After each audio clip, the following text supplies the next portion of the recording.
Fala, torcedor do Botafogo, tudo bem? Bruno Pires, do canal Camisa 7, trazendo um conteúdo histórico para você. Vamos falar dele, Manequinho, o mascote alvinegro. Você conhece a história de Manequinho? É uma história, né, que teve muita coisa engraçada aí nesse meio. Teve Bilal que desapareceu, foi colocado de novo. Isso mesmo que você ouviu, o Bilal do Manequinho. Vou contar tudo isso para vocês aqui no canal Camisa 7. Roda a vinheta.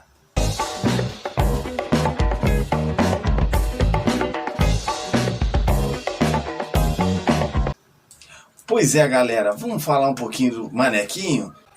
A imagem passou a ser relacionada ao clube ali em meados de 1957, com a conquista ali de um campeonato carioca pelo Botafogo, e um torcedor foi ali e vestiu, né, o Manequinho com a camisa do Botafogo.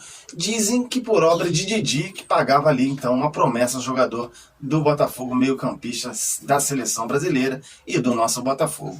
Um torcedor foi ali então e vestiu, né, com a camisa do Botafogo, um Manequinho. E a partir daí os torcedores passaram a considerá-la como mascote. E toda vez que o Botafogo ganha um título, a torcida vai lá e põe a camisa no Manequinho. Mas de onde vem a questão do Manequinho? Pois bem, vou contar para vocês uma história inusitada. Pois é, o Manequinho do Botafogo, na verdade, ele vem de uma inspiração de um manequim pis de Bruxelas.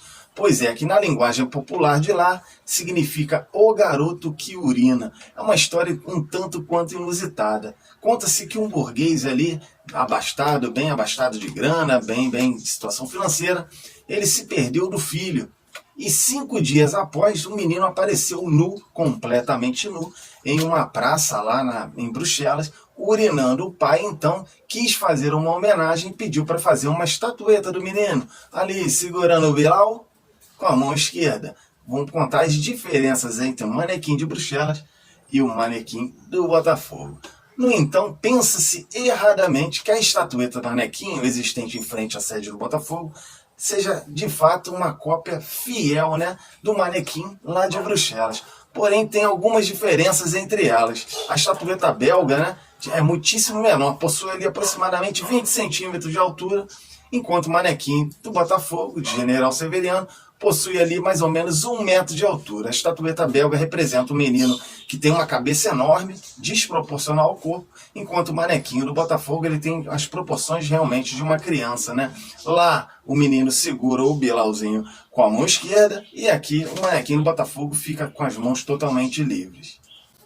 O Manequinho do Botafogo foi esculpido em 1906 por Belmiro de Almeida. O próprio autor narra como nasceu a sua obra no livro sobre o Rio Antigo. Diz ele: há dias, encontrando-me com o Belmiro de Almeida na tabacaria Lourdes, pedi-lhe o histórico da sua fonte e prontamente me satisfez o desejo. Quer que fale do meu boneco, que o povo carioca batizou de Manequinho? Disse ali Belmiro. Pois então escuta. Foi em casa de um amigo, na Alameda do Jardim, e notei uma coisa curiosa na proporção das crianças. Nessa idade, tem um tronco muito maior do que as pernas, o que não se verificava na formosa menina. Assim, pensei num manequim de Bruxelas e comecei a modelar o meu manequinho, servindo-me do modelo da menina.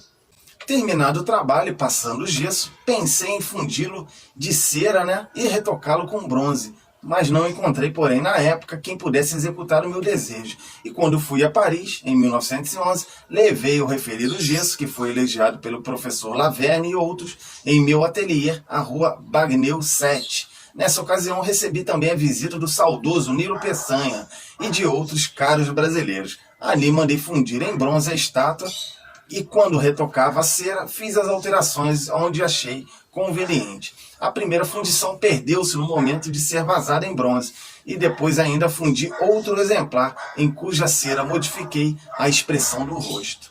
Lembrando-me que os artistas do mundo civilizado dedicavam as suas obras, né, a pessoas amigas e influentes, como fazem os poetas e escritores, dediquei ao meu amigo e a outra ao prefeito Rivadavia Corrêa. Em 1912, expus a estátua no edifício Cinema Pathé, na Avenida Rio Branco, no dia da inauguração, e compareceu o Marechal Hermes da Fonseca, o então presidente da República. Em 1914, foi colocado o manequinho na Praça Floriano, sob 2 degraus, conforme manda a estética. Sob minha orientação, colocaram também uma torneira, a fim de regular a pressão de água que deveria ser inconstante. Na peça original estava gravada a seguinte inscrição: homenagem ao caráter reto e independente do Dr. Rivadavia Correia. No período de 1919, o prefeito de Paulo de Fronten, como seu primeiro cuidado, foi retirá-lo, mandando para um depósito, o manequim. Num país tropical, onde se bebe água todos os instantes, a imprensa falou, a Sociedade Brasileira de Belas Artes protestou, mas tudo em vão. Contudo, na gestão de Dr. Aluar Prata, já em 1922, foi novamente colocada a fonte em praça pública, mas no fim da praia de Botafogo, pois o lugar antigo estava tomado pelo então Manecão, e a inteligência artística da prefeitura instalou a fonte sem os 2 degraus, parte integrante da composição artística. Assim, jaz a minha fonte, disse ali Belmiro, o meu querido manequinho, num canto sujo de Botafogo. Na verdade, esta transferência para bem longe deviu-se a um fato bem inusitado à época. Um escândalo, porque a existência do menino nu, e urinando em plena Praça Floriano Peixoto, despertou aí o furor, e espanto tomaram conta da igreja, e as ligas das senhoras acharam um absurdo aquela estátua com dito cujo de fora a urinar. Uma indecência, eles falaram. A bem da moralidade pública, os prefeitos restauraram a decadência no Rio de Janeiro. É claro que o alarido do assunto espalhou-se, e como sempre, caiu na gaiatice de cronistas geniais da época, que consideravam um absurdo, o proclamado escândalo. Um dos cronistas que tratou de dilacerar a falsa moral puritana foi o genial J. Carlos. Numa de suas charges, um mendigo chega a um guarda e com flagrante cara de aperto pergunta: mas seu civil é proibido? E o guarda responde: sim, é infração. E prontamente o mendigo falou: e ali, perto do manequinho? Porque o manequim estava urinando, lá não era, aqui era. Muito engraçada essa história. Em outra charge que criticava a famosa dança de monumentos da cidade, já em meados ali de 1940, 2 amigos comentam animadamente a medida da prefeitura e dizem eles: pois é, até o manequinho irá ser mudado de lugar. O outro pergunta: ah é? Para onde? E o primeiro responde: sei lá, talvez para um canto de parede. O manequinho então continuou suas andanças pela cidade do Rio de Janeiro, tendo mudado de local com a construção da nova Parkway, do túnel do Pasmado, bem como do viaduto Pedro Álvares Cabral.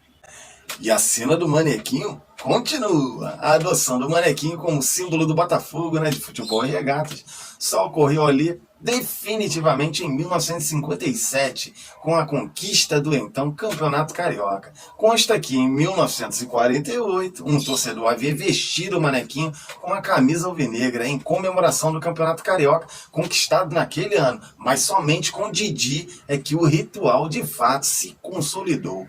Cumprindo ali uma promessa, Didi foi vestir a estátua logo após o jogo com a camisa então suada, virando tradição botafoguense desde aí. E sempre que o Botafogo conquista um título de futebol, a torcida vai lá e veste o manequim. Desde então o manequim tornou-se mascote oficial do nosso Botafogo de futebol e regatas e o nosso talismã, Pois é, você acha que as andanças, peripécias do manequim pararam por aí? Lê do engano.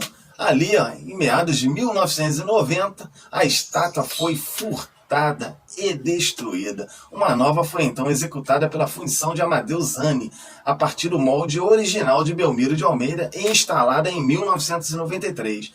Em 1994, o manequim foi transferido para a localização que a gente bem conhece, em frente à sede do Botafogo, a praça em frente ao Palacete, que havia sido também naquele ano retomado pelo Botafogo.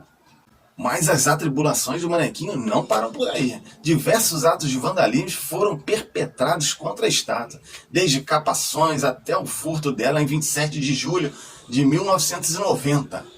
O que causou grande comoção na cidade, obrigando a prefeitura a realizar uma réplica da escultura que foi doada pelo botafoguense José de Almeida Coimbra. A réplica da estátua foi refundida pela Fundação Zani, usando o molde original que estava guardado, a qual foi transferida logo após a sua conclusão por critérios de preservação para a frente da sede do Botafogo. E em 4 de novembro de 2022, o monumento foi tombado pelo município. E em setembro de 2008, o manequim foi novamente alvo de vandalismo. Pois é, tendo sido quebrada novamente a parte da peça que esguicha a água, a chamada pela imprensa de Bilal.